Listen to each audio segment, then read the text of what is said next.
Welcome back to another episode of the Rankable podcast. I'm your host, Garrett Sussman of iPullRank, and I am so excited to talk to this gentleman who is in the weeds in this world of SGE and AI and content. I'm joined today by Bernard Huang. Now, Bernard is the co-founder of Clearscope. He has a content intelligence platform, for those of you who aren't familiar, that's tied up with AI, provides a ton of insights in terms of the SERP, in terms of content strategy on how to really kind of navigate SEO and put out a great media publishing product on your own. So he is, featured all over the place. He works with amazing brands like DoorDash and AllTrails and Strava and Compass, like so impressive. And he also happens to be a yoga instructor. What's up, Bernard? How you doing, man? Garrett, thanks so much for the awesome intro. I'm so stoked to be here. iPullRank, definitely one of the top SEO agencies around, and it's a complete honor. Dude, I'm geeked out to have this conversation because you have been in the weeds, and the past year in the world of SEO and AI has been, it feels like it's rejuvenated the industry and something that we've never seen. Just can you set the stage of, since ChatGPT was rolled out and Google's reaction, what this past year has been like from your perspective? Oh, yeah. So we offer a solution that helps people optimize their content for quality, making sure that all the entities or concepts that you should cover, given any topic or keyword that you want to rank for, is all included within the piece of content. So the last year really can be summed up in one word: turbulent. I think that it's been extraordinarily turbulent to see Google's knee-jerk reaction to the advent of ChatGPT, what's going on with Bing, with search generative experience, and these updates around helpful content. So I think that we are in for a rude awakening that was due to happen. And in a lot of ways, you could say that ChatGPT is better at writing than 80-90% of the content that we were getting produced in the first place, right? This is going to Fiverr, paying somebody $5, $20, getting a kind of mediocre, at very best, piece of content written. And this awakening that we're seeing is that, okay, well, instead of paying $5, $20, people are paying nothing or pennies on the dollar to get that same output that's better, comparable to what, that $100 an article type thing was. So I think there's a lot going on. I think search is rife with change. And I think looking at it all, probably one of the most interesting things in my book is helpful content update, and this idea of quality evaluators doing the machine learning or subjective aspects of what a quality piece of content should look like. It's interesting because with all the changes, for the longest time, Google's been continuing to incentivize copycat content. It doesn't always feel like it's rewarding the best content out there. I'm curious, in terms of your recommendations for strategies, but do you think with the helpful content update, for instance, and all these algorithm updates, that Google is starting to get it right? Or do you think that that's the wrong question? How are the search results from your perspective? I love this question. I'm gonna geek out with you on it. So I don't know when it was. I'm trying to think, like maybe it was 4 years ago, 5 years ago. This is when I started thinking about search engine results pages as search engine results puzzles, right? You had 10 blue links, give or take some featured snippets or whatever, like interesting stuff that Google is playing around with. But you had 10 slots to participate in a given query. And you can imagine if we went back a decade, those 10 slots would all mostly be exact match pieces of content on the target keyword. I think about 5-6 years ago, I started to notice a very distinct shift in that it wasn't 10 slots that were exact match on the keyword.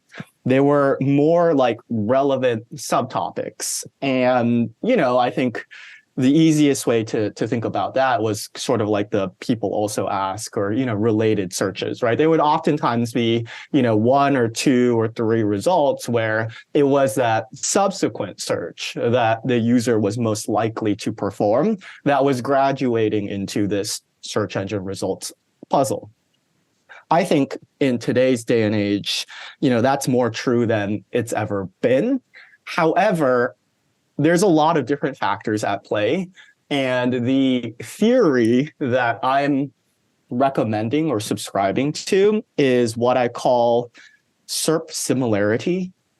And you could also think of it as topic maturity.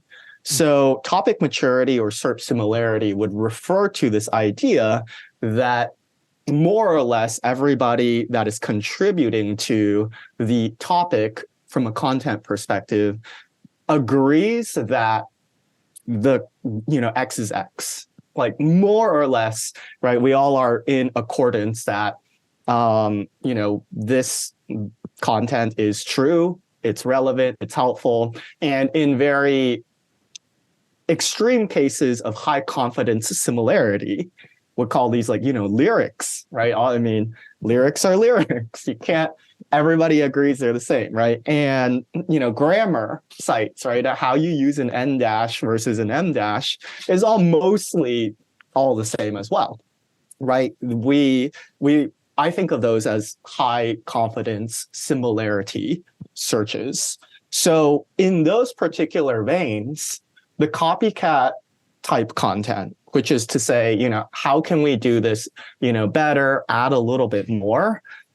It actually works, right? Like, I think that's really the takeaway, right? If you're writing about, what is A/B testing or what is search engine optimization, how you beat your competitors is by providing more comprehensive, more relevant content in the evolutionary paths that content is likely to be taking.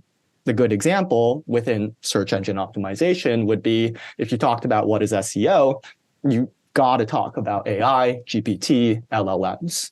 And a lot of existing content maybe doesn't, or maybe they're in the process of refreshing and updating their content so that it does. So I think that you have to understand what game you're playing and realize that the search engine results page is a puzzle. And depending on the maturity and confidence of that topic, you're going to see anywhere between 1 to 7 results that mirror what the intent of that topic should be. Now, there's a lot of topics that are just a lot newer, a lot trendier. There's not as much stability or not as much agreement on what people care about, like AI, right? It's like, oh, should you? Shouldn't you? What are the best tools? How do you use it? Maybe you shouldn't, right? And so there's a lot more disagreements because, well, the topic is less mature. And also, we as content contributors are also not as sure. In those cases, you have to recognize that the game that you're playing is not, okay, let me make an even more comprehensive piece of content on, what is AI. I mean, to a degree, you can argue that, but you're only competing for, say, 2 slots in the 10, right? You're actually much better off creating, should you use AI? Why you shouldn't use AI? AI is bad. All of these different perspectives that the the searcher journey is likely to maybe care about, right? And so Google understands that particular topic is less stable because they know and they use user engagement signal, right? That's the whole antitrust case that's going on they know that when they produce this search engine results puzzle, that there's just less like conclusion of search paths. And to Google's machine learning algorithm, you could like say, okay, well, this is a topic that's not stable. So I should, right, like introduce more volatility to see if I can construct search engine results puzzles that have higher probabilities of engaging the user and performing less actions and less searches. Whereas you can imagine the high confidence topic or mature topic, it produces very little subsequent actions. And Google's model can look at that and say, well, why would I introduce more volatility into this? It's already very stable. And when I give this result, this set of 10 results to the end user, we're finding that they are finding what they needed. So of the 10 slots, maybe 2 are wildcards. And then in a less mature topic, maybe 2 are like the mature like topics, but 8 are the wild cards that like Google is really, experimenting with. It's okay. You just blew my mind in so many levels because it's one of the best explanations I've heard of like why it's so important to look at individual SERPs, because they're really like the actual type of query is going to be so different from search result to search result. And so there aren't these blanket strategies that you can just use across your entire portfolio. You really do need to think at context of the search intent, which you've broken down, whether it's ambiguous or not, how complex it is, whether there is content there. And one of the topics that I feel like has been talked a lot recently in the world of SEO too is query expansion, and kind of this idea of whatever the person is actually searching for. To your point, Google is trying to identify the other contextual results that kind of serve as query expansion. Can you speak to that a little bit? Yeah, I haven't heard it specifically called query expansion. I've obviously kind of been on this like rabbit hole of information gain. Yes. Can you maybe fill me in on what you think is the differences between query expansion versus information gain? No, I agree. Because I think so. I'm thinking about it in the context of query expansion being like, okay, you have your search term and Google will either look at synonyms or did you mean, especially to disambiguate. And so what you're saying is like all of these, I guess it's what you're saying about perspectives, is these different angles, these different search intents that expand beyond just whatever the actual query is to try to almost predict and intuit what the person is searching for. I guess expand on search intent.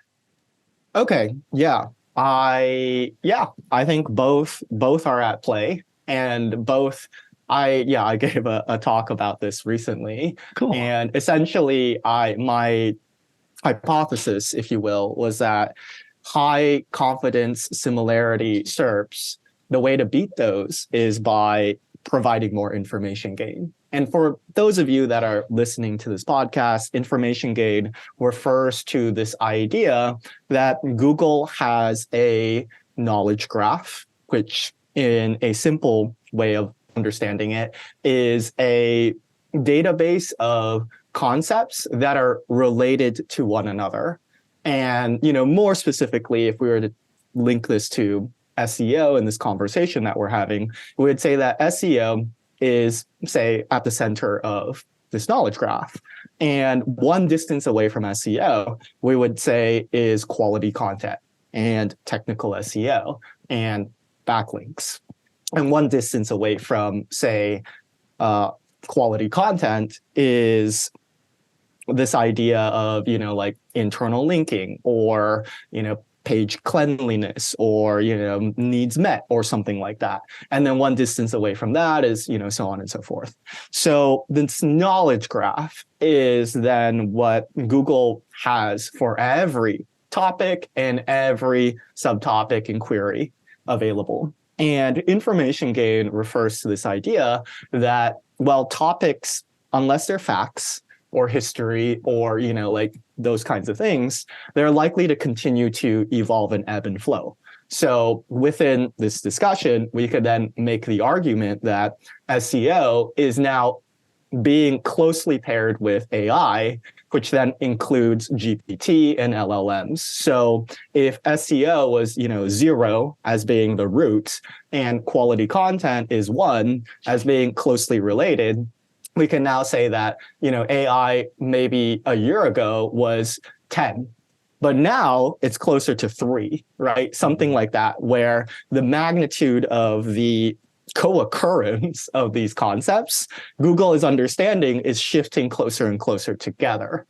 Information gain then refers to the idea that Google is evaluating your content on its ability to surface relevant and interesting concepts that the topic is likely to co-occur with. So that can preclude random stuff that you're throwing into the article just to introduce, new concepts to Google's knowledge graph. Google's going to say, okay, well, if you start talking about, coffee or Apple phones, maybe that's like 20 distances away or 50 distances away. And yeah, that's not, cool, but not cool, right? but Google is then saying, oh, but AI and GP, right? That's now 5 or 3 or whatever it is in, Google's word vector or knowledge graph or whatever, So information gain then refers to one paradigm of optimization in my mind, which is to say that should you want to beat content on the high confidence SERP, what you do is you construct more comprehensive content that mirrors the relevant information gain that you observe the topic to be heading towards.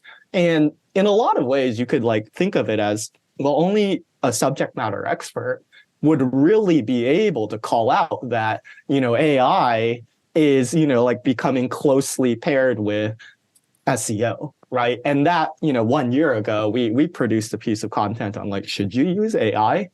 And it was featured snippet for a while everyone was asking, well, exactly that question. And so, yes, that's information gain. And that's to say, if you want to go after what is SEO, the way to beat what is SEO that's provided by Moz, Ahrefs, other competitors in the SERP who have written about this topic is to produce a more relevant piece of content that includes more information gain than the current existing content.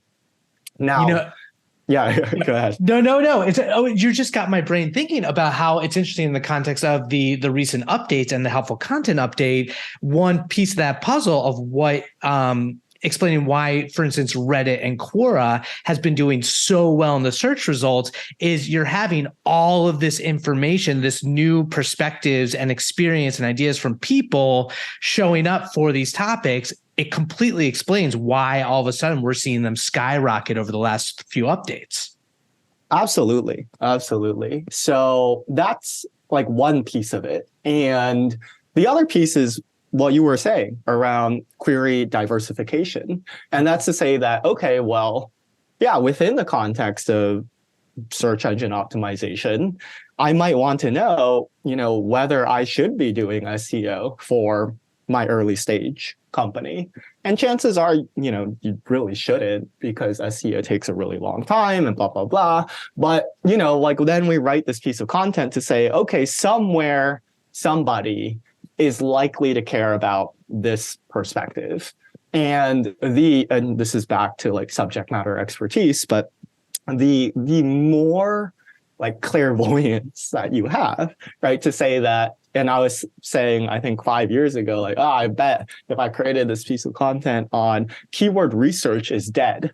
Here's how, here's what to do instead. I really should have done it. But I think it would have ranked, right? I think it would have ranked for keyword research or how to do keyword research because it's providing this idea that, yes, this world of targeting high search volume head topics with certain, keyword difficulties and whatever, it's dead in the traditional sense, right? Like what we're talking about here is saying, okay, what are the long tail query diversification that the user is likely to care about? And how do we address those angles to then, right, like populate into the search engine results puzzle for the head topic if we did it right?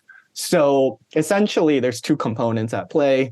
Information gain refers to, okay, if you want to go after the tried and true and like the specific, intents that are very ironed out, you have to beat them by providing more relevant information. Else, you can actually shortcut that whole process by providing perspectives and interesting thoughts around the topic that nobody else appears to be doing, being, say, one of the first to do it that has enough topical and domain authority to then allow Google to want to sample you, right, when they're looking at that, introducing volatility into the SERP.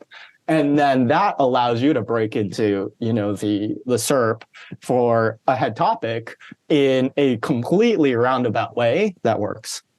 I was going to say, it's like the parallel to that is almost like what media news publishers have been dealing with like forever in terms of always trying to newsjack and be the first and be the authority. It's like everyone almost has to take a cue from the media in terms of how to do that. I do want to segue because, dude, you and I could talk about all this stuff and geek out for hours upon hours, but we got to talk SGE and AI. So, Google's been experimenting with their AI snapshot, the featured snippet on steroids plus some. It's been changing and iterating. We saw that the experiment was in theory going to end in December, which is coming out. I'm really curious to hear where you think we are at with SGE and what are your predictions on like the timing of the rollout and what do you think it'll actually look like? Yeah, I don't think my opinion on it has changed since I've started doing, I suppose, hot takes on it. Lots of hot takes in the industry because again, it's been so turbulent. I don't think SGE is ready for prime time. I like what you called out. I think that it is a featured snippet that's questionably better, right? Like there is a little bit of a delay and yeah, it is more like expansive of sorts. But I think it's replacing the job of what you would expect a featured snippet to do, right? For those types of queries, you kind of wanted a quick answer and you got the quick answer. Now, whether you got it through SGE or a featured snippet, I don't think it really, matters too much. And I also think that there is this like,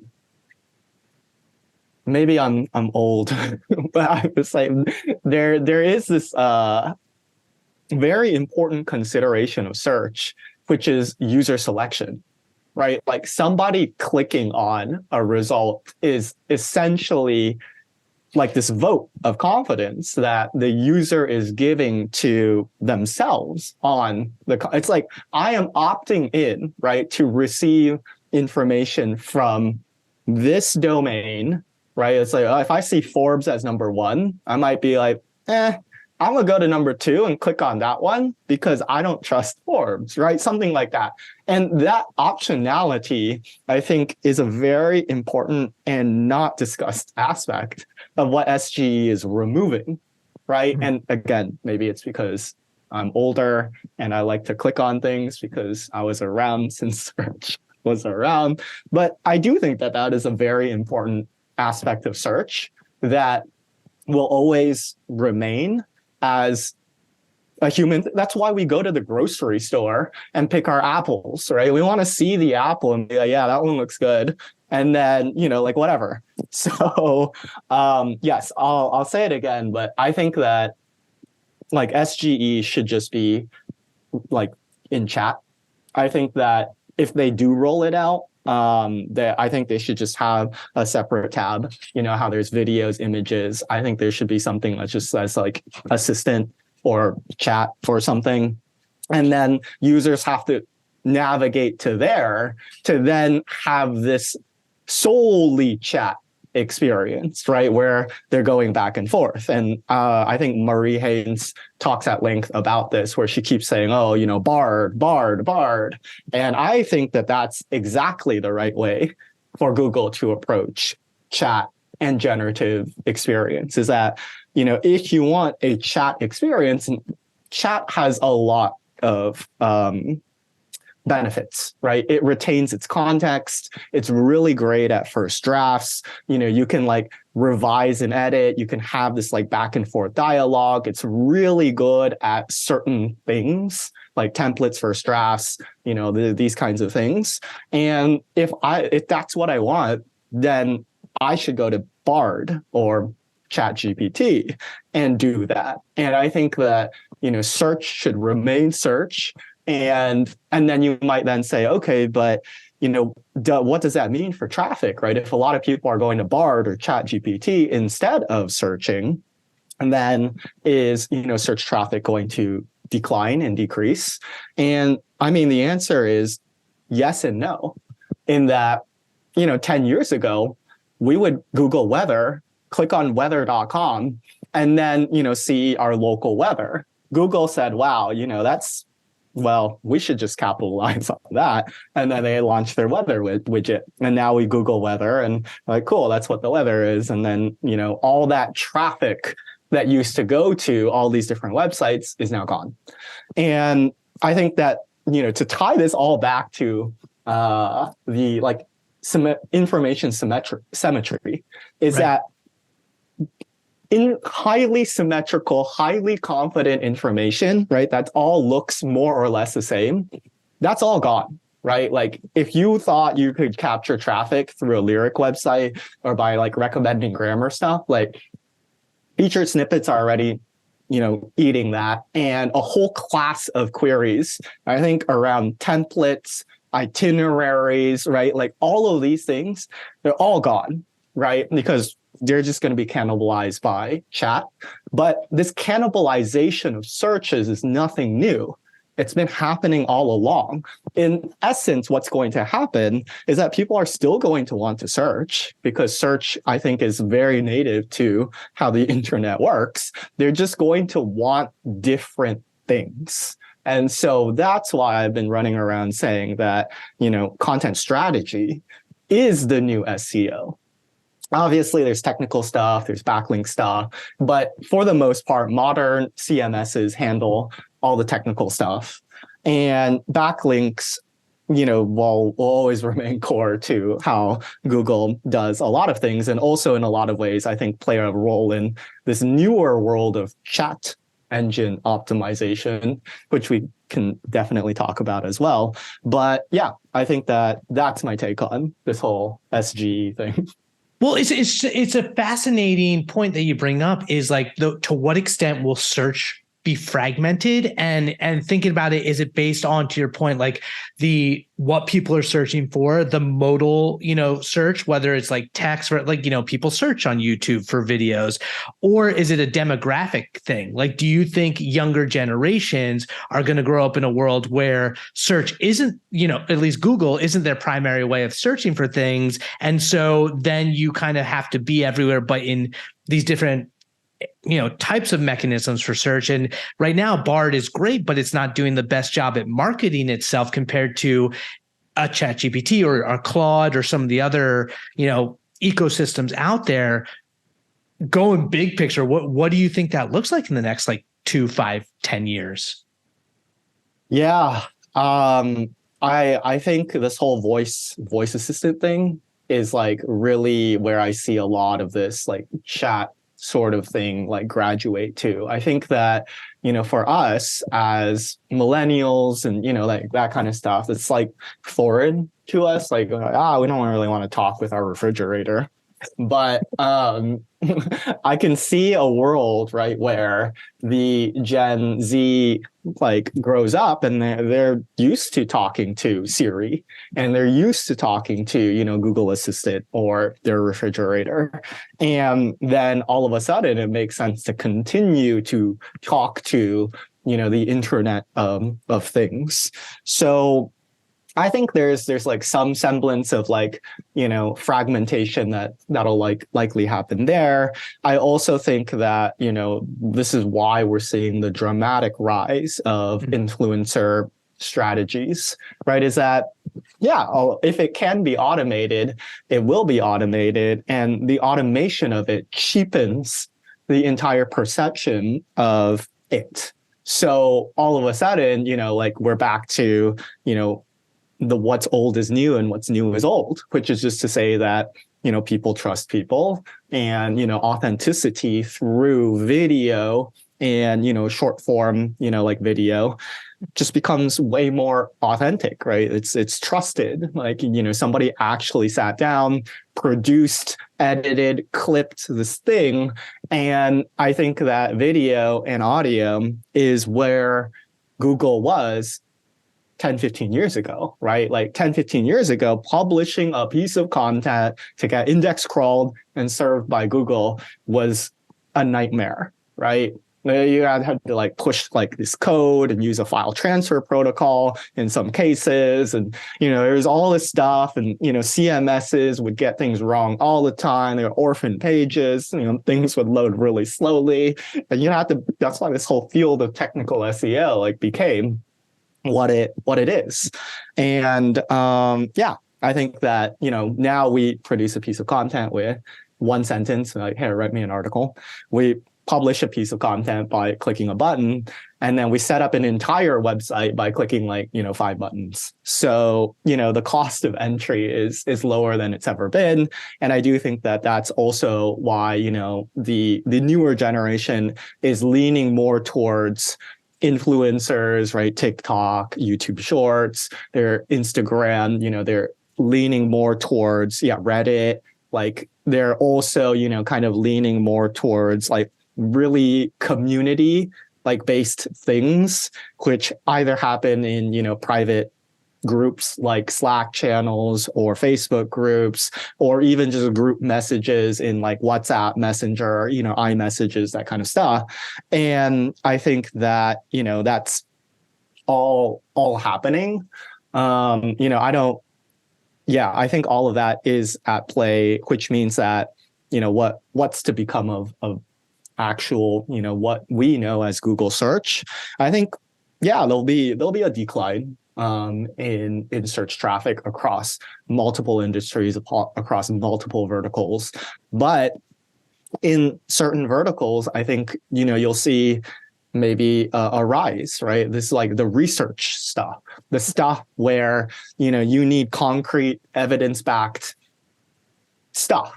And I do think a lot of the business world, right? You're not going to go watch a TikTok video and be like, oh, that's why I should buy HubSpot. Right? Like you're gonna go and do your research, and you click around and you're gonna see what, people have to share. And so I do think that, search will become, more narrow in its application. But again, I think that that's nothing new, right? Search has become narrower and narrower as people are like, oh, I want to learn how to do something, YouTube. Oh, I want to buy something, Amazon. Like it's already sort of like being fragmented. And then you look at the, Google market reports for like how many searches are being performed, and it's still growing. So, it's like, okay. I think that it's fun to speculate for sure, and it's so interesting. I agree with you about like the authenticity. The irony is it's going to become easier and easier with these AI tools to fake authenticity as well, as you see like more video and the HeyGens and the 11 Labs of the world. But dude, oh man, I could talk to you about this forever. I do want to jump into rapid fire rankings though. Are you down to do some rapid fire rankings? I'm down. Okay, let's do it. Turn on the music, put time on the clock. Let's do this.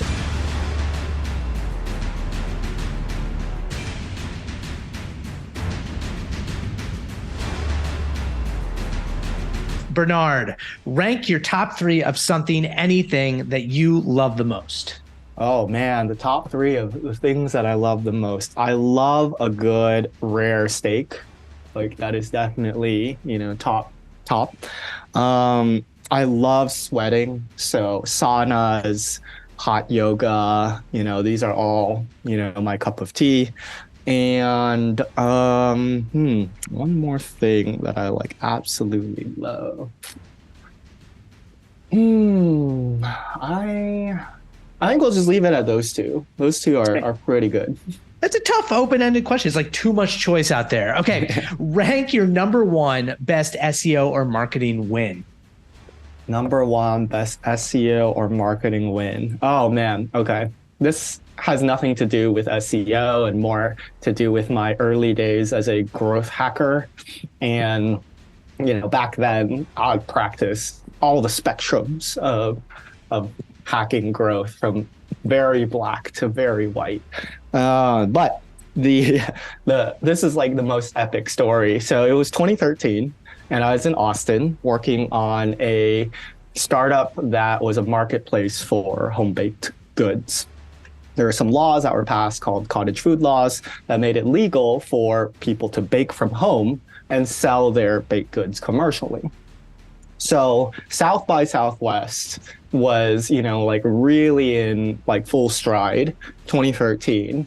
And I approached my my food blogger friend to say, hey, we should do something for South by. I want to generate some, awareness for the startup that I'm doing. And she said, sure, what if we did a food crawl?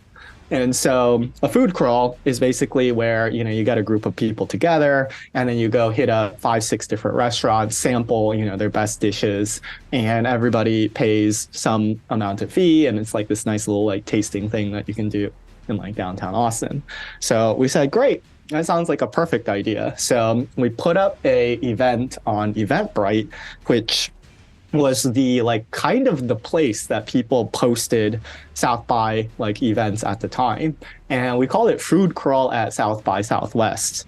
Long story short, we ended up with 23,000 RSVPs, a like keynote from a Food Network chef, like 56 restaurants like in participation of like our food crawl. We turned it into the system where you would come to our like event and we'd give you a wristband. And if you showed up to these restaurants with this wristband, they would give you like little discounts or buy one, get ones, like depending on, what sort of offer they were giving. So we hacked it all. We got a cease and desist from South by because they were like, hey, you called it Food Crawl at South by Southwest, which then conferred this like officiality to it, which it shouldn't have, but it did. And, you need to rename it. And I think we renamed it like South, like something that still had South, food, like South by Southwest Food Crawl or something. I don't know. But we renamed it something. And then they were like, okay, well, if you have 20, at the time, it's like you have 16,000 people RSVP'd for it. Like we might as well make it like official. So we just kind of like hacked our way into like this like programming and generated a lot of like awareness and leads. And it was crazy. Dude, that was, I think I was there that year at South by, and I distinctly remember that. I didn't realize the whole you gotta do a whole behind the scenes. That's nuts. Okay, I'm gonna ask you about that after the podcast. Rank your top 3 SEO tools. Yes. So Clearscope, obviously, I started it. We help with information gain and, all kinds of different content relevancy and auditing type stuff. And then Google Search Console. I do think that rank trackers and a lot of these like outside in tools are not getting the full picture. You could argue, Google Search Console has its flaws, which it does, right? It misreports a lot of things, but it is ultimately the source of truth, right? Because this is coming from Google. And I do think that there is a lot of this like ambiguation that's happening with searches, right? Like if I perform a search on a topic, that one time I get a set of search. If I perform it again, I get a different set of search results. Like Google is like mapping like my like searcher journey to the point where like enough Googles of AI content generation got me to an endpoint of like a bunch of like best lists. Whereas when I started, it was all like what it is, should you use it, how it works. And essentially, if you were an outside-in rank tracker, you might say, oh, okay, the piece of content is 8 out of 10, whereas, Google Search Console might report it at, like 5.2. So this is a slight nuance, but, Google is basically calculating that on the different placements depending on personalizations and user journey, and you can't really, replicate that with an outside-in rank tracker. The last one is simply the Google SERPs themselves, right? Like, I think that there's two main methodologies to content strategy in my book, right? You have a top-down approach and you have a bottoms-up approach. Top-down approach is simply inspecting the SERPs. I'm so surprised by how many people don't Google what they're like writing about to infer what the searcher cares about. And, it's there. You just Google it. And also, when you're doing that, don't look at just the front page. Look at the top 3. And you'll start to see in second and third, these like really potentially fractured, query like paths. And you'll be like, oh, wow, like, okay, I didn't realize that, somebody wanted to know, why they shouldn't do this, when it was like benefits of blah, and then on the like bottom of the second page it's like 7 reasons not to do blah, and you're like, that's interesting, right? Like that should be very interesting to you as an SEO practitioner today. And if it's not, then you gotta level up on the content strategy part.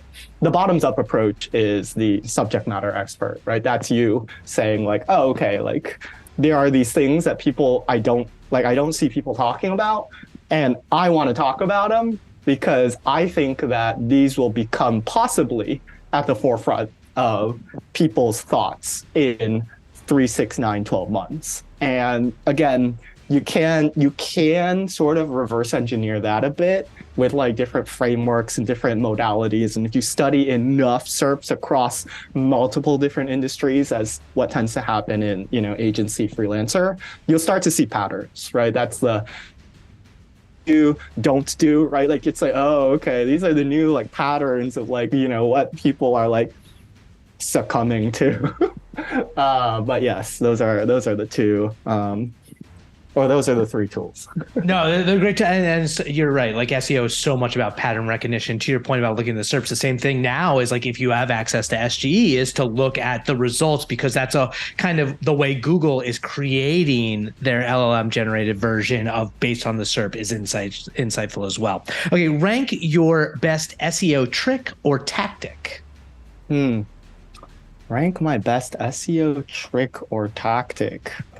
Kind of covered a lot of them already, but what comes to the forefront? I'm going to keep it simple here. Just understand the searcher intent. Make sure your title tag mirrors that intent for the query. And then make sure your above the fold experience answers the question as quickly as possible. It's really that simple, except somehow not everybody, but so many people get it so wrong. I don't, you're like, all right, I want to learn about whatever, the best CRM like tools. And then I jump into this article and there's like this big, stock image of people pointing at a computer screen. And then they're like, great that you're here. Let me tell you about what is a CRM. And I'm like, what?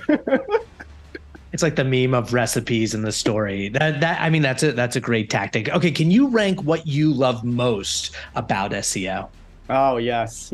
I love how it's constantly changing. And that is both the gift and the curse of SEO. Like you look at almost all other things. I mean, yes, social media I think has changed dramatically as well. But you look at, something like email marketing.